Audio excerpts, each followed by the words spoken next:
বিশ্বৰ বিভিন্ন দেশে এতিয়া লকডাউনত শিথিলতা আনিছে আৰু কোনো দেশে লকডাউন সম্পূৰ্ণৰূপে প্ৰত্যাহাৰ কৰিছে। লকডাউন প্ৰত্যাহাৰ কৰা হৈছে চীনত, যি চীনত ৭২ দিন ধৰি লকডাউন চলি আছিল। বুহান এতিয়া সম্পূৰ্ণ স্বাভাৱিক হৈ পৰিছে, যিও চীনৰ কৰোনা ভাইৰাছৰ উৎপত্তিস্থল আছিল। ইটালীত অঞ্চল বিশেষে লকডাউন প্ৰত্যাহাৰ কৰা হৈছে।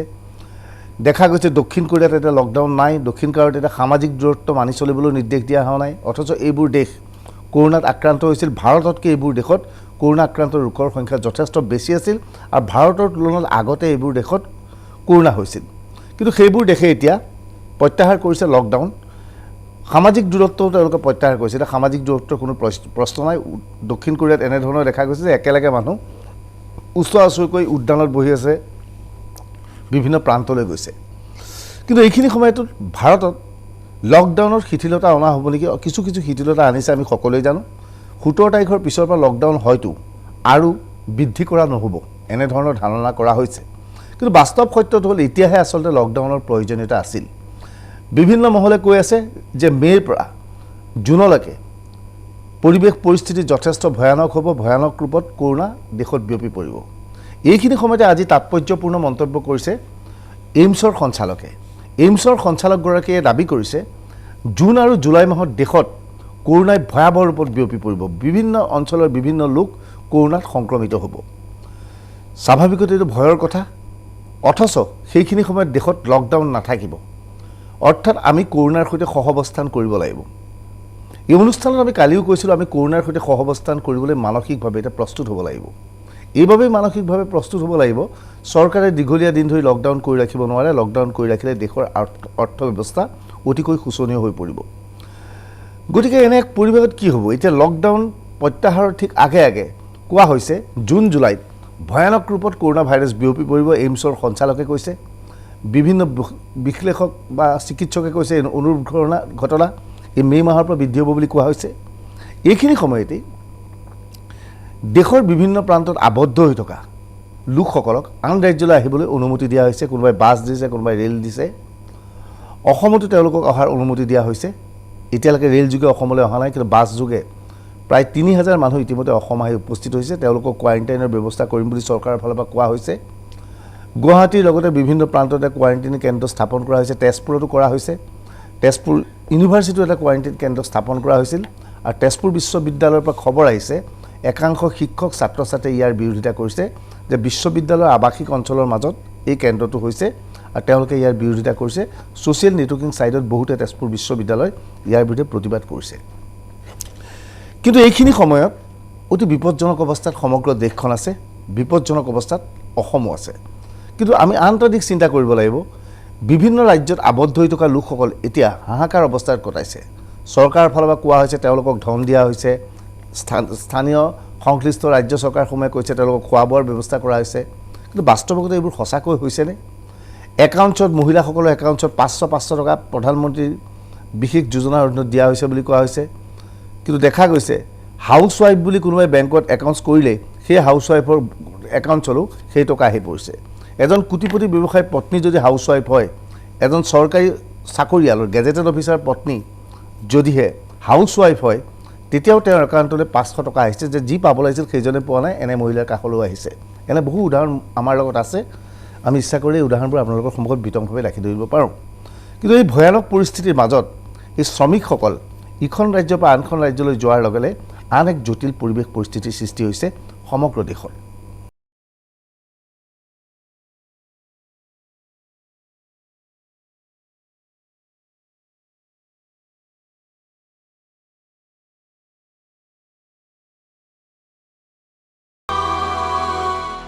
প্ৰচণ্ড ৰ'দত কোলাত এটা এবছৰীয়া শিশুলৈ মহিলাগৰাকীয়ে খোজকাঢ়িছে।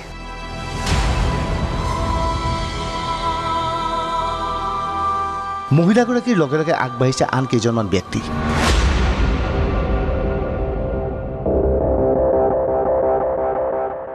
মহাৰাষ্ট্ৰৰ দৃশ্য এয়া। বৃহস্পতিবাৰৰ দিনটোত মহাৰাষ্ট্ৰৰ উষ্ণতা যথেষ্ট আছিল।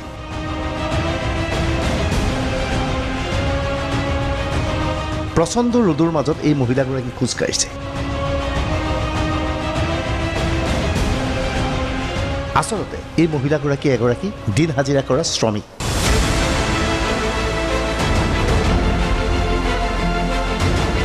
এওঁ মুম্বাইত কাম কৰিছিল, কিন্তু মহাৰাষ্ট্ৰৰ এতিয়া পৰিস্থিতি ভয়ানক। সকলো ধৰণৰ কাম কাজ বন্ধ আছে।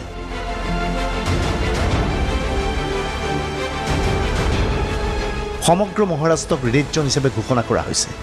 এনে অৱস্থাত খাদ্য সংকটত ভুগিছে এই শ্ৰমিকসকল।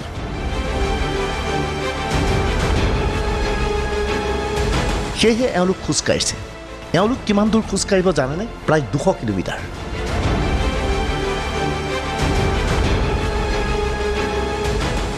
কিলোমিটাৰ দূৰৰ গাঁৱত গৈ এওঁলোক উপস্থিত হ'ব। যাবলৈ কোনো ব্যৱস্থা নাই।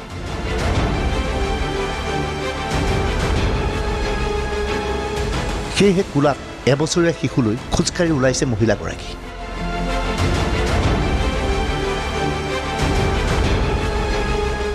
মহিলাগৰাকীৰ মুখত কিন্তু ভাগৰৰ কোনো চিন মোকাম নাই।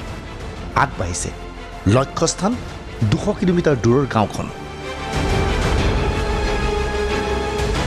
हमारा बच्चा 1 साल का होने वाला है, लेकिन इसमें इसके दूध की तकलीफ के लिए हम जा रहे हैं गांव इसके लिए।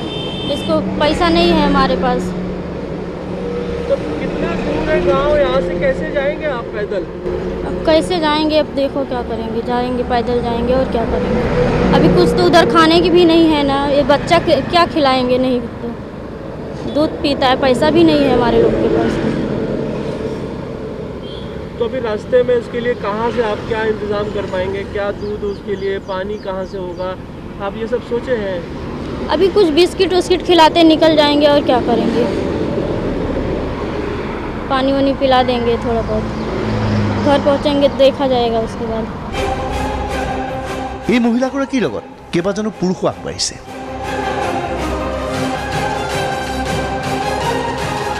এওঁলোক সকলো এতিয়া ভোকাতুৰ।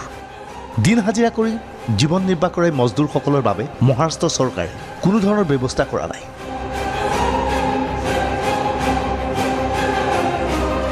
খাবলৈ নাই কোনো ধৰণৰ খাদ্য সামগ্ৰী। নিজ নিজ গাঁৱলৈ যাবলৈ নাই কোনো পৰিবহণ ব্যৱস্থা।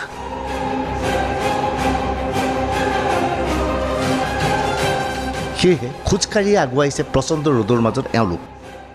गाड़ी बीड़ी चल नहीं रहा है। 22 तारीख को लॉकडाउन किए, फिर इसके बाद जो पैसा था, हम रोज़ कमाने वाले रोज़ खाने वाले हैं।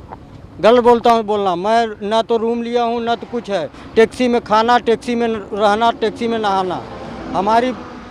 हमारे पास पैसा नहीं है। घर का अकेला हूँ, बाप ख़त्म हो गया है, क्योंकि हम अपना गार्जियन स्वयं हूँ। तो हम नहीं कमाएंगे, हमारे पास और बीवी है, बच्चे हैं और घर पे माँ है अकेली, तो हम कैसा खिलाएंगे? यही बताइए आप। पूछा पुलिस वाले से कि फार्म जो हम लोग भर रहे हैं, रेलवे का भर रहे हैं, जा सकते हैं? तो बोला कौन बोला ट्रेन चल रही है? तो मैं सब मेडिकल उडकल करवा लिया था, इसके लिए फिर भरा नहीं, क्योंकि आप बोले सब करवा लो भरो। बोले प्राइवेट बस करके जा सकते हो। प्राइवेट बस वाले के पास गया तो बोलता है कि अब लॉकडाउन ख़त्म होगा तब हम लोग जाएंगे। और जो भी बस वाला मिल रहा है तो 2 लाख 3 लाख रुपया मांग रहा है। কেৱল মহাৰাষ্ট্ৰতে এই ঘটনা সংঘটিত হোৱা নাই। দেশৰ ভিন্ন প্ৰান্তৰ শ্ৰমিকসকল এতিয়া সাংঘাতিক হাৰাশাস্তিৰ সন্মুখীন হৈছে।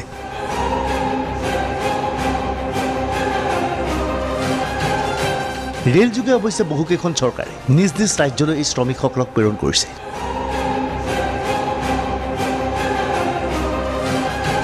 শ্ৰমিকসকলৰ ৰেলৰ ভাড়া দিব লাগিব সংশ্লিষ্ট ৰাজ্য চৰকাৰসমূহে। অসমলৈ অৱশ্যে এতিয়াও ৰেল অহা নাই।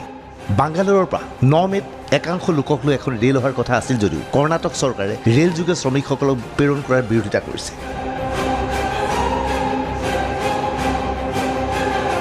ৰাজ্যৰ বাহিৰত থকা শ্ৰমিকসকলৰ কি অৱস্থা হৈছে আপুনি কল্পনা কৰক। ইয়াৰ মাজত হয়তো আছে অসমৰো বহু শ্ৰমিক। ৰাজ্যৰ বাহিৰৰ পৰা এতিয়ালৈ অসমলৈ ব্যাপক হাৰত আগমন ঘটা নাই।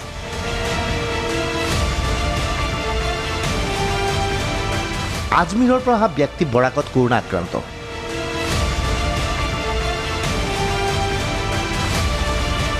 ৰাজস্থানৰ পৰা আহি ওলাইছে একাংশ ছাত্ৰ ছাত্ৰী।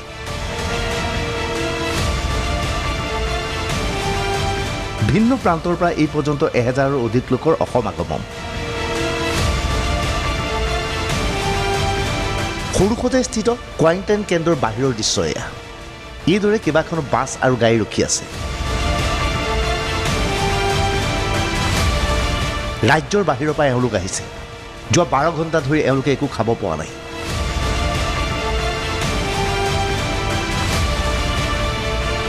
এওঁলোকক পোনে পোনে কোৱাৰেণ্টাইন কেন্দ্ৰত থৈ দিয়া হ'ব।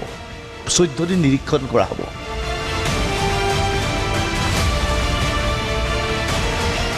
যদিহে কৰোণাত আক্ৰান্ত নহয় তেতিয়া নিজ নিজ ঘৰলৈ যাব দিয়া হ'ব এইসকল লোকক। এয়া নলবাৰীৰ ঘগ্ৰাপাৰাৰ দৃশ্য। এই লোকসকলক ৰাজ্যৰ বাহিৰৰ পৰা লৈ আহিছিল।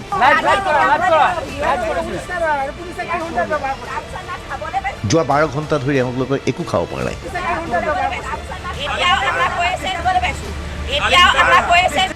নাই পোৱা সামান্য পানীও। বাটত কোনো ৰখোৱা হোৱা নাই।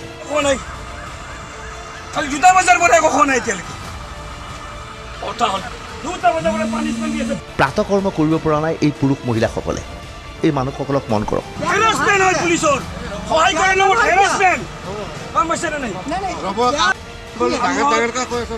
কিছুমান আহিছে ব্যক্তিগত গাড়ী, কিছুমান আহিছে বাছত, সকলো ভাড়াক্ৰান্ত।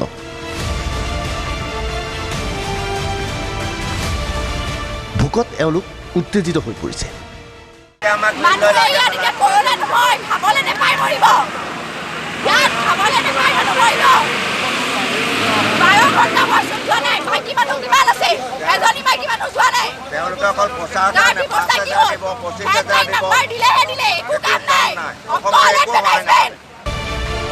দেশৰ ভিন্ন প্ৰান্তৰ পৰা বহিৰাজ্যৰ লোকক নিজ নিজ ৰাজ্যলৈ অনাৰ প্ৰক্ৰিয়া চলি আছে এতিয়া সমগ্ৰ দেশজুৰি।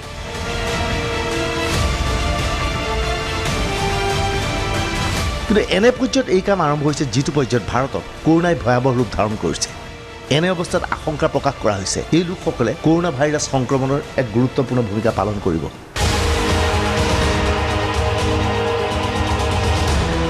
এই লোকসকলে হয়তো কঢ়িয়াই আনিব কৰোণা ভাইৰাছ, কিন্তু উপায় নাই, এই লোকসকলক আনিবই লাগিব।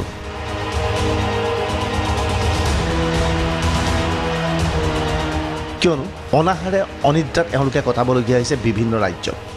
ৰ'ব, তাৰ আগতে ভাৰতৰ কৰোণা মিটাৰৰ বিষয়ে বিতংভাৱে জানি লওক।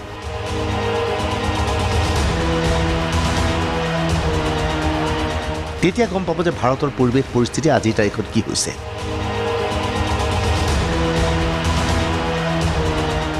ভাৰতত কৰোণা সন্ত্ৰাস।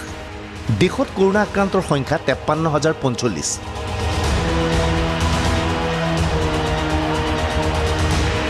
24 ঘণ্টাত 99 জনৰ মৃত্যু।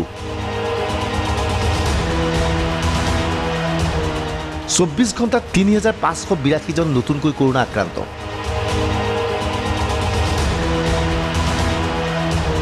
মহাৰাষ্ট্ৰত 24 ঘণ্টাত 1,233 নতুন কৰোণা আক্ৰান্ত। 24 ঘণ্টাত মহাৰাষ্ট্ৰত 34 জনৰ মৃত্যু।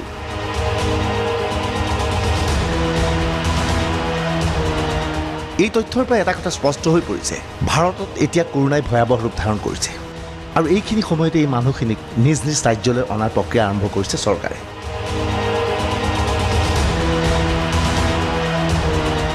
এতিয়া ভাৰতত কিদৰে কৰোণা ৰোগীৰ সংখ্যা দৈনিক বৃদ্ধি পাইছে সেই পৰিসংখ্যা ভাল দি মন কৰি চাওক। এই পৰিসংখ্যা জনাৰ পিছত আপুনি নিজে সন্তুষ্ট হৈ পৰিব। আপুনি বুজিব যে কৰোণা আচলতে ভয়াৱহ ৰূপত এতিয়াহে বিয়পিছে। কিয়নো বিশেষজ্ঞসকলে দাবী কৰিছে মে'ৰ পৰা জুনৰ মধ্যভাগলৈ দেশত কৰোণাই ভয়াৱহ ৰূপ ধাৰণ কৰিব।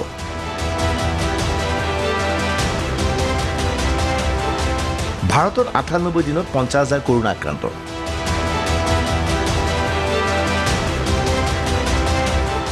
মে'ত 40,000 পৰা 53,045 জন কৰোণা আক্ৰান্ত হ'বলৈ মাত্ৰ 4 দিনৰ সময় লাগিলে। 3 এপ্ৰিলত 30,000 পৰা 40,000লৈ বৃদ্ধি পাবলৈ 5 দিনৰ সময় লাগিছিল।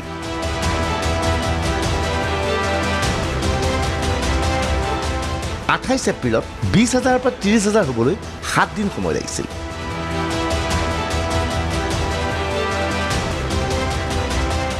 21 এপ্ৰিলত 10,000 পৰা 20,000 হ'বলৈ 8 দিন সময় লাগিছিল।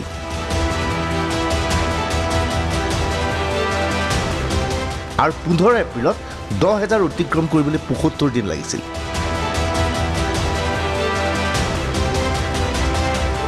অৰ্থাৎ ভাৰতবৰ্ষত প্ৰাৰম্ভিক অৱস্থাত প্ৰায় ৭৫ দিনৰ অন্তত 10,000 লোক কৰোণা আক্ৰান্ত হৈছিল।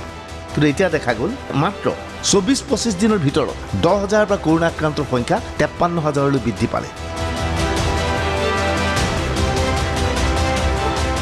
তাৰ মানে কি নিশ্চয় আপুনি বুজিছে কৰোণাৰ ভয়াৱহতা।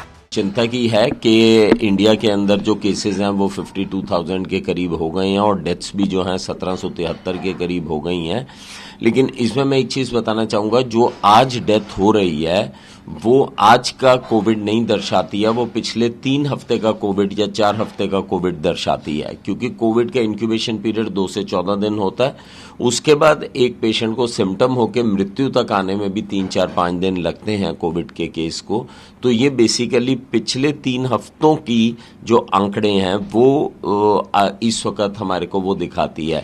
आज की स्थिति क्या है, उससे कितनी मौतें होंगी, वो हमारे को आने वाले 2.5 से 3 हफ्ते में पता चलेगा। ये एक चिंता का विषय है और इसका मतलब यह है कि हम लोगों को युद्ध स्तर पे कोविड को लेना चाहिए। Personal protections, personal hygienes, respiratory hygiene, उसके बाद जहां जहां पर लॉकडाउन है उसका अच्छे से पालन करना, जो कंटेनमेंट एरियाज हैं उसके अंदर बहुत अच्छे से उनका पालन करना बहुत आवश्यक है।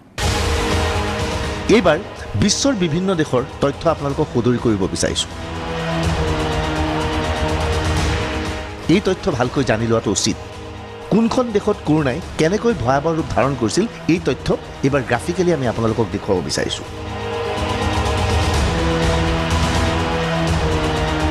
কোনখন দেশত কেইদিনত 50,000 আক্ৰান্ত,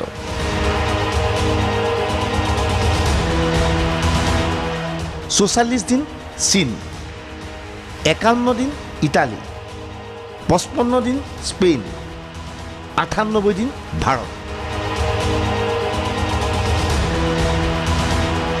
অৰ্থাৎ বিশ্বৰ অন্য দেশতকৈ ভাৰতত 50,000 অতিক্ৰম কৰিবলৈ অধিক সময়ৰ প্ৰয়োজন হৈছিল। কিন্তু তাতকৈ ডাঙৰ কথাটো অতি কম সময়ৰ ভিতৰত ৯৮ দিনলৈ এই সংখ্যা বৃদ্ধি পাইছে। এই শ্ৰমিকসকলক লৈ এতিয়া সকলো সন্তুষ্ট হৈছে। অভিযোগ মতে বিভিন্ন ৰাজ্য চৰকাৰসমূহে এই শ্ৰমিকসকলক অনাৰ ক্ষেত্ৰত সামাজিক দূৰত্ব মানি চলা নাই।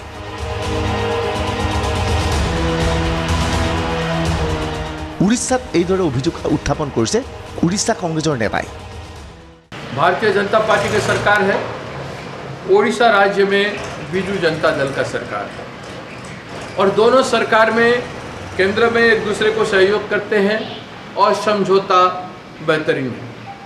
इसके बावजूद भी गुजरात सूरत से हमारे जो मजदूर भाई आए, एक बस में 65 लोग किस तरह से आए, ये सोचने वाली बात है। यहाँ उड़ीसा राज्य की सरकार, उनके चीफ सेक्रेटरी यहाँ प्रचार करते हैं कि सोशल डिस्टेंस मेंटेन करना चाहिए। जो बस ग्रीन जोन में चलाया जाएगा तो उस बस में फुल सीट में कोई नहीं बैठेंगे, डिस्टेंस रख के बैठेंगे। जैसे अभी राजस्थान कोटा से हमारे विद्यार्थी लोग आए, हमारे यहाँ एक बस में 60 लोगों के जगह पर 65 लोगों के जगह पर 25 विद्यार्थी बैठ गए। तो ये डिस्टेंस क्यों नहीं मेंटेन किया जा गया मजदूरों के साथ? পৰিৱেশ পৰিস্থিতি এটা মুঠেই ভাল নহয়। এটা অধিক সাৱধান হ'বৰ হ'ল। এতিয়া আমি কৰোনাৰ সৈতে সহাৱস্থান কৰাৰ সময় আহি পৰিল।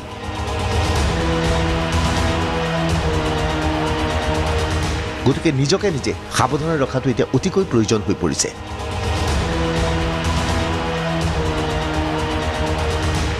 Bureau' report DY365।